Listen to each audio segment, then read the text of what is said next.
Olá, queridos irmãos, irmãs, nossos amigos que participam conosco e que também renovam em nós o prazer da sua audiência. É com grande alegria que voltamos a nos encontrar. Por isso, recebam os cumprimentos fraternais da 8ª Igreja Batista Filadélfia de Curitiba, patrocinadora deste programa evangélico, bem como de seu ilustre pastor Luiz Pedroso.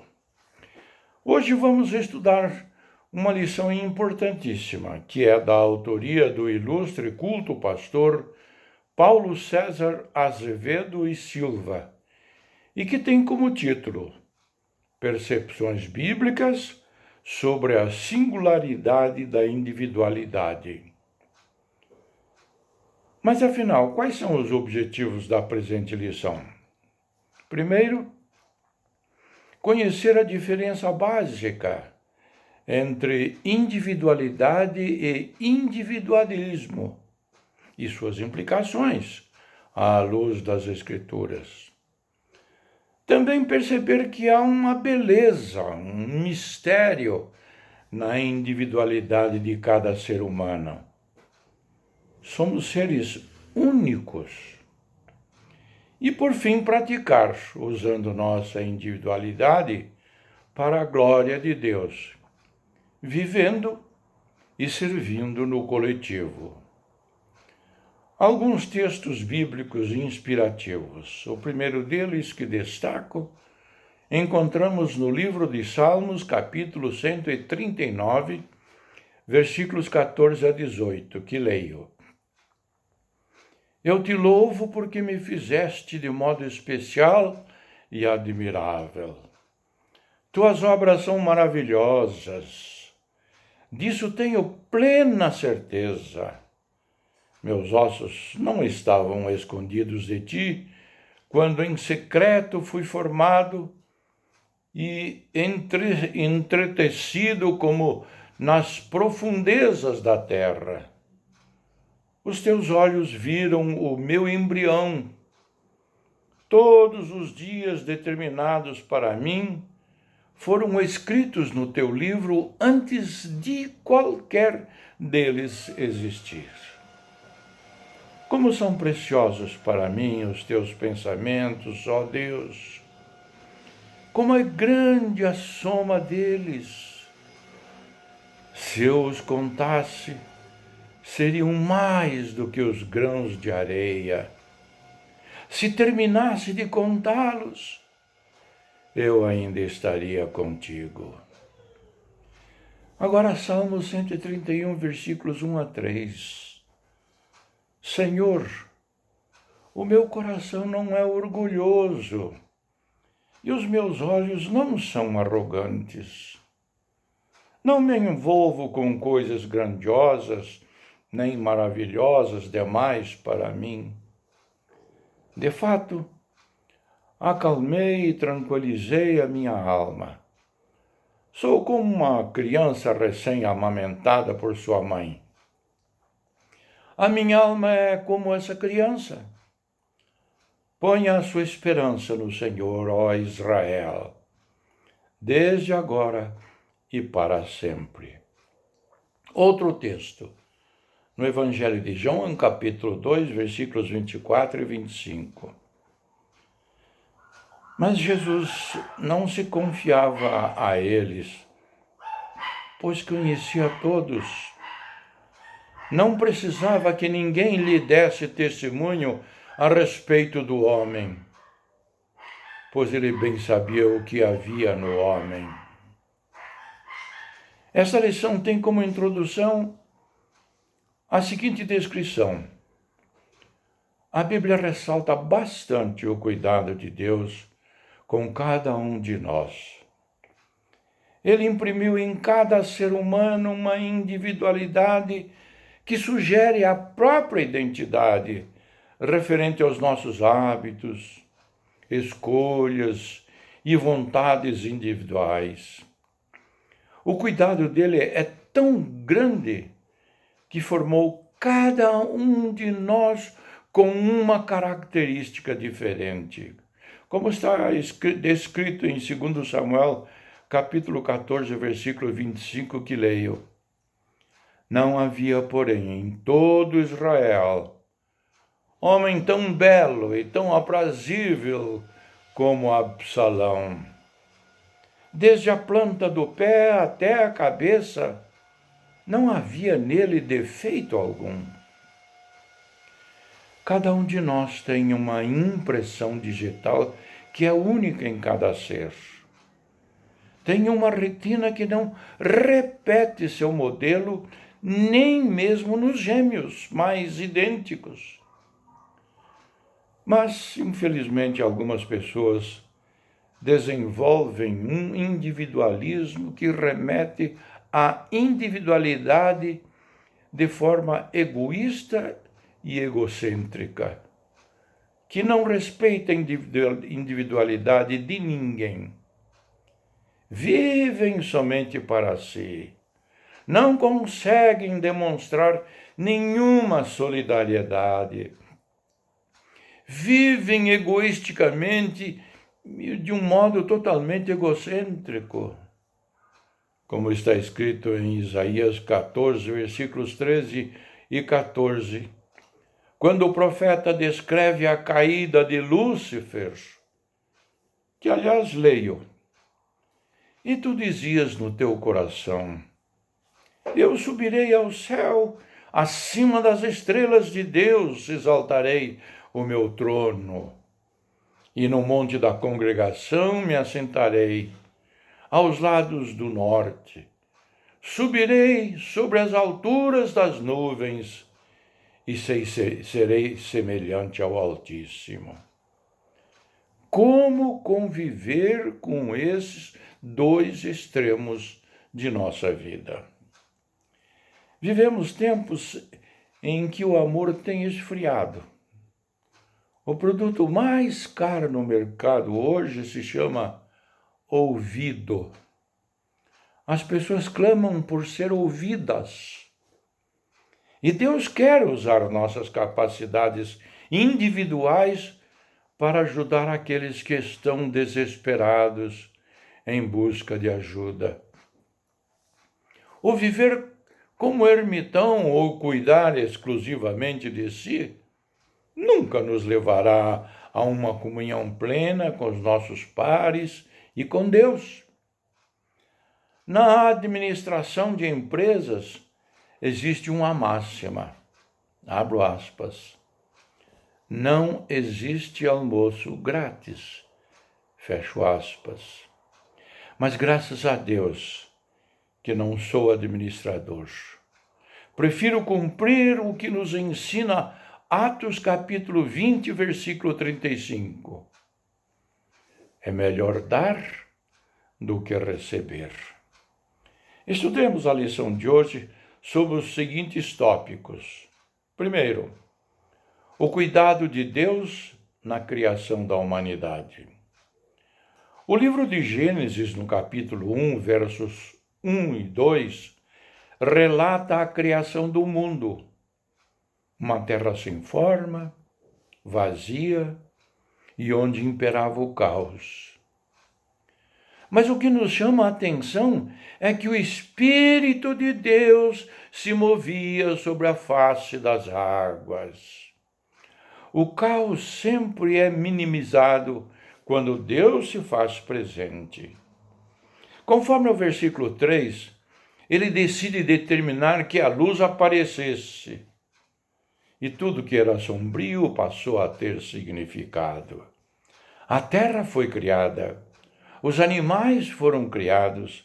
Aquilo que era um caos agora se tornou um lugar lindo, frutífero.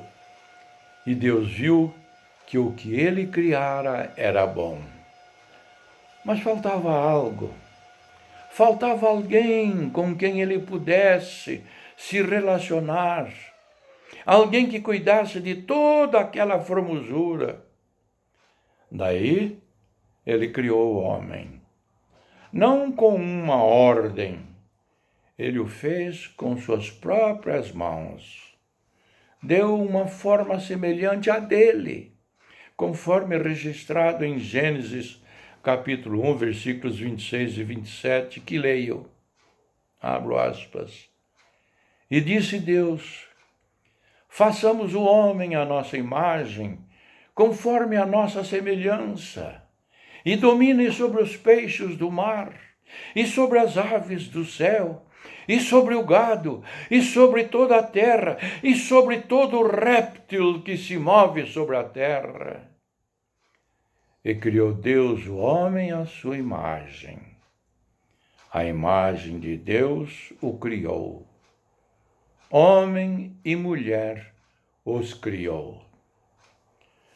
Ouvi certa vez uma criança no departamento infantil da igreja declarar que às vezes os adultos não acreditam nela, mas que Deus acreditava e confiava nelas. Fiquei muito pensativo com essas palavras e pensei em toda a humanidade. Como pode Deus investir no ser humano pessoas tão pequenas e com tantos defeitos? Que graça poderosa! Que poder sobrenatural! Esse mesmo Deus, com atributos tão generosos, decidiu nos tornar a coroa da sua criação e trabalhar nosso caráter para sermos seus embaixadores aqui na terra, conforme registrado em 2 Coríntios, capítulo 5, versículos 20 e 21. Deus nos escolheu como coroa da criação. Não partiu de nós. O Senhor nos escolheu. O que é escolha? A escolha é uma decisão de investir. O Salmo 8, versículos 1 a 9, retrata o carinho e o cuidado de Deus para conosco. O salmista chega a perguntar: quem é o homem mortal para que Deus se lembre dele? Isto é, Salmo capítulo 8, versículo 4. Uma aplicação. Você já teve a experiência de se sentir abraçado por Deus? Acredita que Ele cuida de você como coroa de sua criação? Vamos ao tópico 2. A queda e suas consequências. Quando o homem pecou e se viu destituído da glória de Deus, aflorou a natureza individualista que todos trazemos dentro de nós após a queda.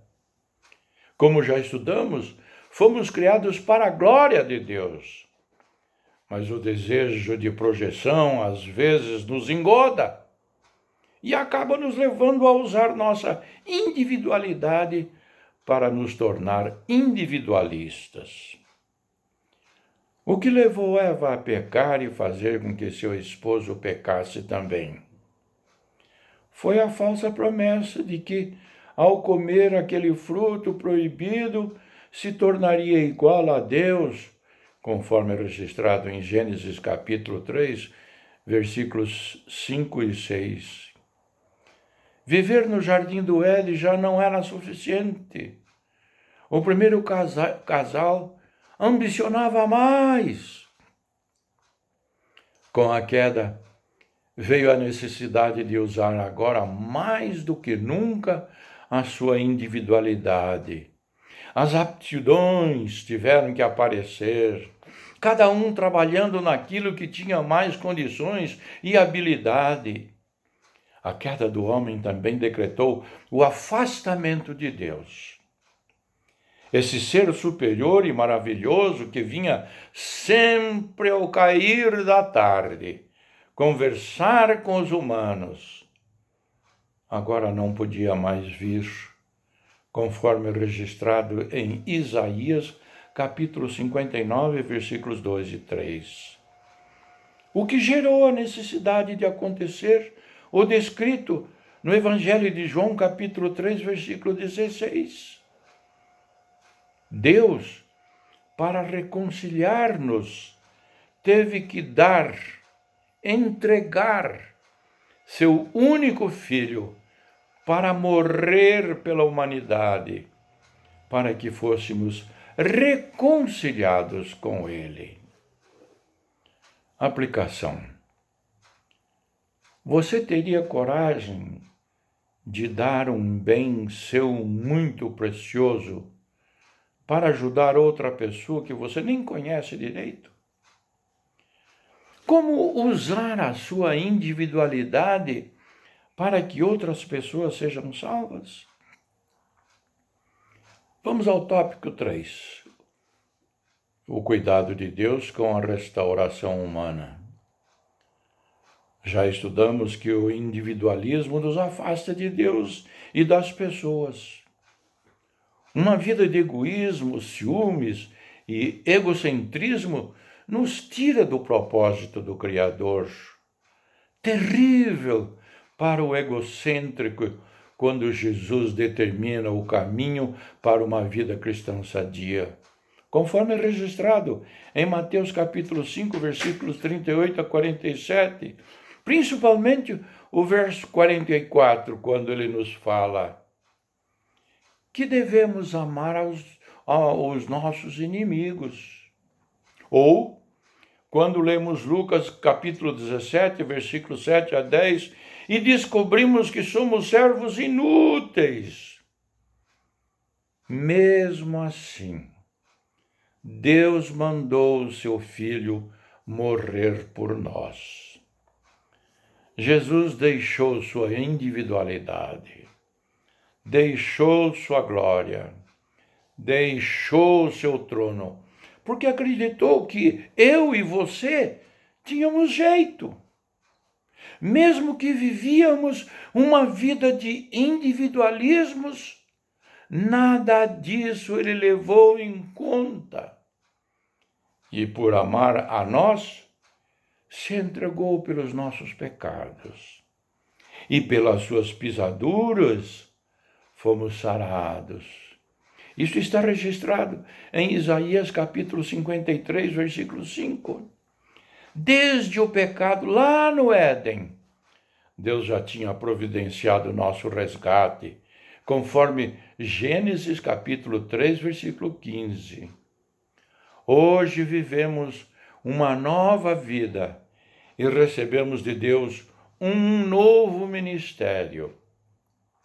O ministério da reconciliação, conforme registrado em 2 Coríntios capítulo 5, verso 19. Aplicação. Como você dimensiona o fato de ser uma nova criatura em Cristo Jesus? Você tem vivido uma vida de individualismo? Vamos à conclusão. Somos criação de Deus. Assim cremos, e a Bíblia nos informa que o cuidado dele por nós é demasiadamente grande. O Salmo 139 afirma que ele teve tanto prazer no nosso nascimento que acompanhou o crescimento dos nossos ossos, ainda no ventre de nossa mãe, e acompanhou de perto nossa concepção. A queda do homem não o surpreendeu, mas também não trouxe em nada alegria pelo acontecimento. Ele cuidou, planejou e desejou a nossa restauração. Por pior que sejam as dificuldades que estejamos atravessando, temos a certeza de que temos um Deus no céu que olha para nós. Em Isaías capítulo 49, versículo 16, ele informa que estamos gravados na palma de suas mãos. Todo mundo pode nos esquecer, mas ele sempre estará olhando por nós. Ele nos capacitou com individualidades que nunca poderíamos imaginar. Você não foi criado em série, mas criado artesanalmente por Deus. Por isso temos tanto valor. O mundo atenta, isto é, o mundo tenta implantar em nossa vida um individualismo exacerbado. As pessoas têm vivido um egocentrismo sem igual, conforme registrado em 2 Timóteo capítulo 3, versículos 2 a 4, que leio. Porque haverá homens amantes de si mesmos, avarentos, presunçosos, soberbos, blasfemos, desobedientes a pais e mães, ingratos, profanos, sem afeto natural, irreconciliáveis, caluniadores, incontinentes, cruéis, sem amor para com os bons, traidores, obstinados, orgulhosos, mais amigo dos deleites do que amigo de Deus. Mas Deus nos resgatou para que vivêssemos em novidade de vida e pudéssemos ter prazer em nossa individualidade e com isso tornar nossa vida e a dos outros aqui na terra muito mais feliz. Que Deus nos ajude. Amém.